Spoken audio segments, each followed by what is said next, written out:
द्वितीय वर्ष संस्कृत के द्वितीय प्रश्न पत्र के अंतर्गत हम भारतीय संस्कृति का अध्ययन कर रहे थे। इस कालांश में हम आश्रम व्यवस्था का अध्ययन करेंगे। द्वितीय आश्रम है गृहस्थ आश्रम। हमने पहले पढ़ा था कि भारतीय आश्रम व्यवस्था में 4 आश्रम हैं: ब्रह्मचर्य, गृहस्थ, वानप्रस्थ एवं संन्यास। यह द्वितीय आश्रम गृहस्थ आश्रम है, जिसमें 25 वर्ष से लेके 50 वर्ष तक जीवन इस आश्रम में व्यतीत किया जाता था। यह जीवन का द्वितीय भाग था।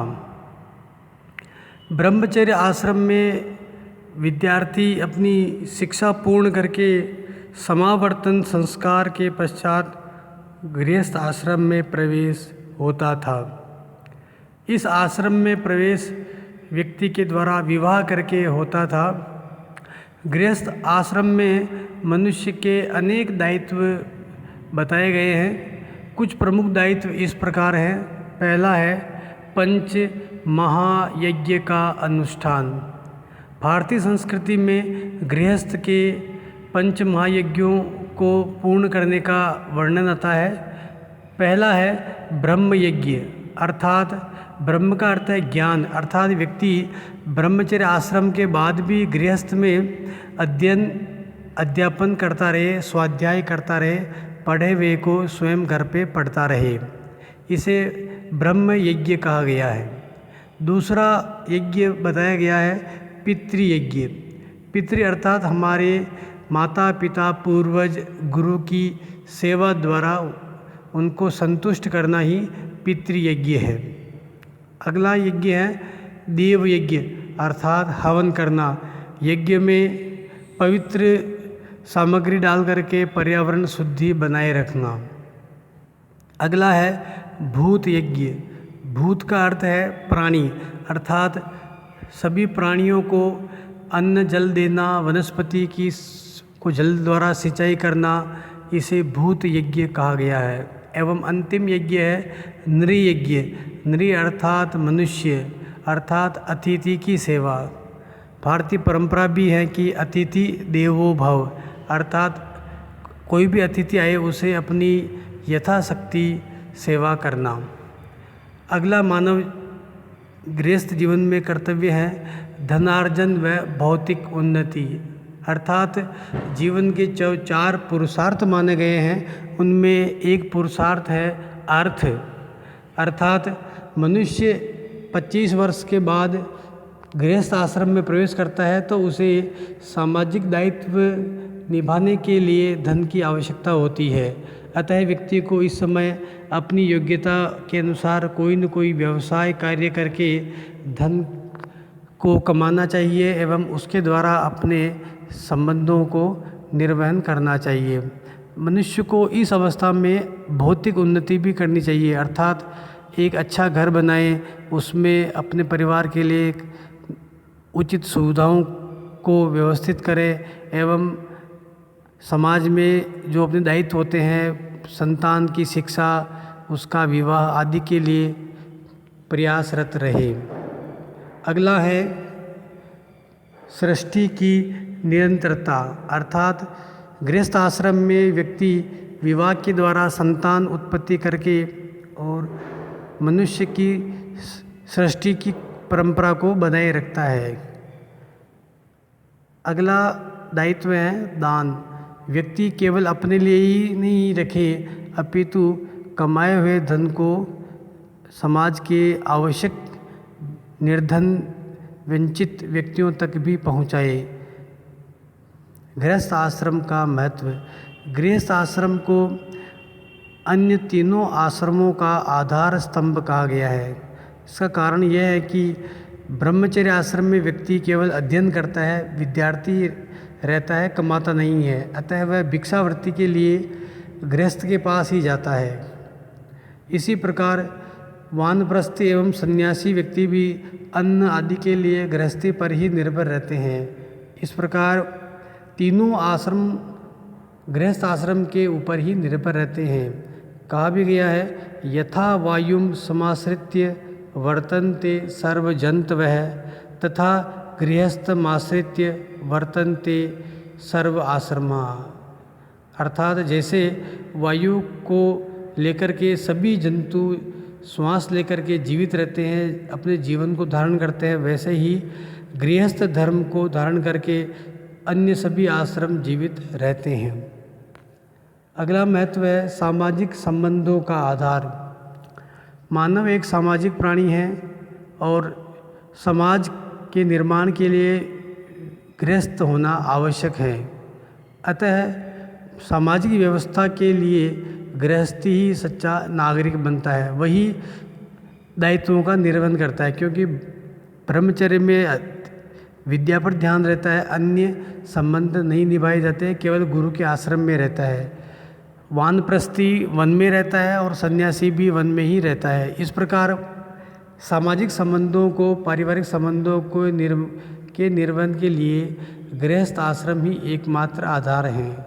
गृहस्थ ही सच्चा नागरिक कहला सकता है, क्योंकि वही देश के लिए संकट के समय काम आता है और देश का संचालन, जीवन के विभिन्न क्षेत्र, समाज, राजनीति, धर्म, अर्थव्यवस्था आदि के लिए गृहस्थ ही एक नागरिक के रूप में उपलब्ध रहता है। धार्मिक दायित्वों की पूर्ति, क्योंकि कुछ यज्ञ ऐसे होते हैं जिन्हें केवल गृहस्थी ही कर सकता है, क्योंकि अतिथि सत्कार एक गृहस्थी भली भांति कर सकता है। अतः कहा भी गया है कि अयज्ञियो व एसह यो अपत्नी के, अर्थात जो बिना पत्नी के हैं वह यज्ञ नहीं कर सकता है। तो इस प्रकार पंच महायज्ञों में अधिकांश यज्ञ एक गृहस्थ व्यक्ति ही कर सकता है। इस प्रकार हम देख सकते हैं कि मानव जीवन में जो 3 ऋण है, 4 पुरुषार्थ हैं एवं 5 महायज्ञ हैं, उनके उचित निर्वहन में केवल गृहस्थ व्यक्ति ही सर्वाधिक उपयुक्त व्यक्ति हैं। अगला आश्रम है वानप्रस्थ आश्रम। वानप्रस्थ आश्रम जीवन का तृतीय चरण है। वन की ओर गमन ही वानप्रस्थ आश्रम कहलाता था। अर्थात जब व्यक्ति 50 वर्ष से ऊपर हो जावे एवं वह देख लें कि उसके सिर के बाल श्वेत हो चुके हैं, उसके पुत्र के भी पौत्र आदि तीसरी पीढ़ी चल रही हैं, उनके सामाजिक संबंध, आर्थिक दायित्व आदि पूरे हो चुके हैं, तब व्यक्ति को अपने सामाजिक, भौतिक, आर्थिक आदि संबंधों का परित्याग करके और उन सभी दायित्वों को अपनी पीढ़ी को हस्तांतरित करके व्यक्ति भौतिक दायित्वों से मुक्त होकर के और वन की ओर चल जाता था। इस प्रकार वह व्यक्ति सांसारिक भोग विलास, मोह माया आदि को त्याग कर वन में निवास हेतु अपने को तैयार करता था एवं किसी नगर या गांव के बाहर किसी शांत, एकांत, आध्यात्मिक पवित्र वातावरण में रहकर वह अपनी पत्नी के साथ सदा स्वाध्याय करता था एवं वह वहाँ पर अपनी सुविधा के अधिक साधनों को नहीं जुटाता था। वह सर्दी, गर्मी, दुख, सुख, मान, अपमान आदि को सहन करते हुए अपने लक्ष्य की ओर ध्यान देता था, अर्थात अपनी इंद्रियों को कष्टों को सहन करने के अनुकूल बनाता था एवं सरल संयमित जीवन जीता था। केवल भिक्षा के लिए वह गांव में आता था एवं शेष समय वह स्वाध्याय में लगाता था। वानप्रस्थ आश्रम में ही व्यक्तियों ने आरण्य ग्रंथ लिखे गए थे। आरण्य का अर्थ है अरण्य में रहने वाले व्यक्तियों के लिए उपयोगी, अर्थात ऐसे व्यक्तियों के लिए ही आरण्य ग्रंथ लिखे गए थे। वानप्रस्थ आश्रम का महत्व। वानप्रस्थ आश्रम संन्यास आश्रम का पूर्व काल है। इस अवस्था में व्यक्ति अपने गृहस्थ जीवन के समस्त उत्तरदायित्वों को बड़ी मोह माया रखे बिना अपनी संतति को सौंप देता था।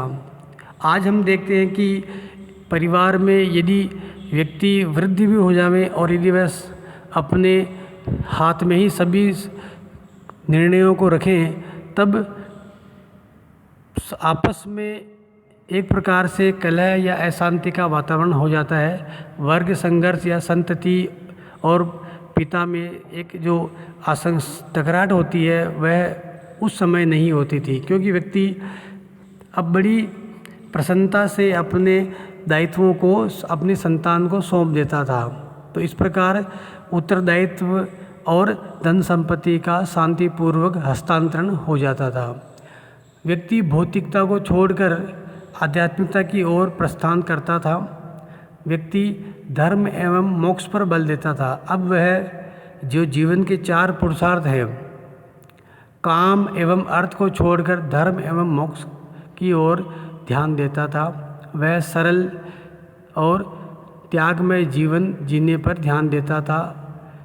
इस प्रकार वानप्रस्थ आश्रम क्रमशः जीवन के चरम लक्ष्य धर्म एवं मोक्ष की ओर प्रस्थान करने का मार्ग था।